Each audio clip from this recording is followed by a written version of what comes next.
જો એસિડિટીની સાથે ઊંધો ગેસ રહેતો હોય એમને સતત ખાટા તીખા ઓડકારો આવ્યા કરે, માથામાં ચક્કર આવે એવું લાગે, મોઢું કડવું કડવું રહ્યા કરતું હોય, છાતી પેટની અંદર ગભરામણ થાય, છાતી પેટમાં દુખાવો થાય, છાતી પેટની અંદર બળતરા થાય, ગળામાં બળે, ખાટી તીખી ઉલટીઓ થાય, આ બધા દર્દીઓએ આયુર્વેદ પ્રમાણે આ 3 શાક અવશ્ય છોડી દેવા જોઈએ.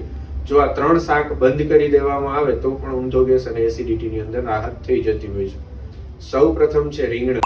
રીંગણા છે ગેસ કરનાર અને ખૂબ જ ગરમ હોવાથી પિત્ત પણ વધારે છે.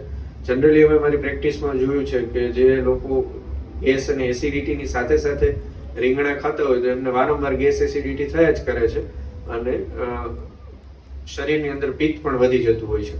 બીજું શાક છે બટેટા. ગેસ એસિડિટીની અંદર બટેટા પણ બંધ કરવા જોઈએ, એ પચવામાં ભારે છે અને ગેસ એસિડિટી કરનાર છે. ત્રીજું શાક છે અડદ.